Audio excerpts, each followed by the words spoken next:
हाय, doctor Shantanu Bhati. अभी मैं इनसे 5 दिन पहले लगभग मिला था। एक एक्सीडेंट छोटा सा मेरे साथ हुआ था, इंसिडेंट इनफैक्ट। एक मीटिंग में आया था, मेरे को चोट लगी थी। पहले से काफ़ी समय से नी में इशू चल रहा था। थेरेपी ले रहा था मैं पहले से सेंट्रल नोएडा के अंदर, और वहीं पर रहता हूँ मैं। तो यहाँ एक मीटिंग के लिए आया था, वहाँ से जैसे निकला तो इतनी समस्या होगी कि मेरे से उठा ही नहीं गया, मतलब ऑलमोस्ट मैं गिर गया था वहाँ पर। तो now he is been treating me, और जो इन्होंने डायग्नोज किया वो बड़ा इंपॉर्टेंट था, क्योंकि मेरा डायग्नोसिस ही पहले पूरा गलत था जो भी कर रहे थे डॉक्टर साहब। तो पहले डायग्नोसिंग में इन्होंने करीबन 40 मिनट तो इन्होंने डायग्नोज करने में लगाए, विच वॉज तो लग गया था मन के अंदर ही कि हाँ, ये जो डायग्नोज कर रहे हैं वो ठीक करेंगे। क्योंकि पेशेंट को भी पता होता है लगभग वो बोल नहीं पाता, लेकिन लगभग पता होता है कि जो डॉक्टर आपको ट्रीटमेंट दे रहा है या आपको जो चीज़ें बता रहा है वो सही या नहीं है। तो जो पहले से मेरे करीबन 3 महीने से मेरे को दिक्कत थी ये। और वहाँ पे जब डायग्नोस के नाम पे वो जब बताते थे, मैं कई बार सेम क्वेश्चन को बार बार पूछता था, लेकिन ये नहीं बोला, नहीं मुझे ऐसा नहीं लग रहा, और ज़बरदस्ती ट्रीटमेंट वो ले रहा था। लेकिन मेरे को दिक्कत ज़्यादा हो गई थी अचानक उस दिन। फिर जब मीटिंग में जहाँ वहीं पे एक जेंटलमैन थे who works in greater Noida authority, तो उन्होंने बोला कि आप ना एक उनके पास ले जाओ। तो मेरे को भी वो एक एटीट्यूड बड़ा कैजुअल होता है व्यक्ति का, और स्वाभाविक है वो बन जाता है, होता नहीं है, बन जाता है कई बार बिकॉज ऑफ वेरियस एक्सपीरियंसेस।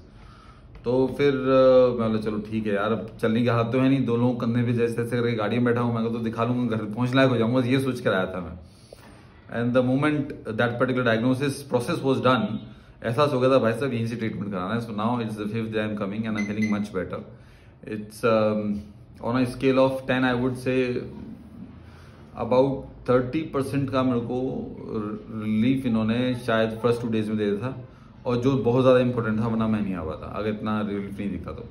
अब जो भी टाइम टेकन प्रोसेस है बोलेगा, because the injuries is I think injury ज़्यादा है कि मुझे स्टिक के थ्रू भी चलना पड़ रहा है, बहुत ज़्यादा वेट डालकर स्टिक पर चलना पड़ रहा है। टांगों पे ज़्यादा वेट नहीं डाल सकता हूँ फिलहाल नीज की वजह से।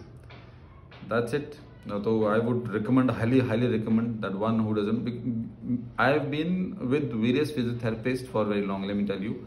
और कुछ लोग हैं जो मित्र भी बन चुके हैं, क्योंकि काफ़ी समय से ले रहा हूँ। लेकिन अभी तक मुझे जो स्पेशल चीज़ है ना, जो एकदम जो पहली चीज़ जो क्लिक करती है, मैं बहुत बड़ा स्पोर्ट्समैन नहीं हूँ, लेकिन जिस तरह से हमारी चाल ढाल और वो सब रहता है ना, मोमेंटम, वो स्पोर्ट्समैन से कम भी नहीं है। हम पुश करते हैं लाइक दिस, कहीं भी उछल कूद कर देंगे। तो उस कारण से जो इंजरी जो है ना, वो भी हमारी स्पोर्ट्समैन जैसी होती है। भले ही वी आर नॉट स्पोर्ट्समैन, भले ही we are not athletes, but लेकिन इंजरी उस तरह की होती है। And people do not understand that to that extent. Probably they're not given that particular of thought, और या उस तरह से उसको उनकी एक्सपर्टीज है उस प्रकार से नहीं होती। But since he is specifically into that, तो शायद इनका जो देखने का नजरिया है वो इंजरीज को डिफरेंट है, और इस वजह से you get the right diagnosis, hence you get the right treatment.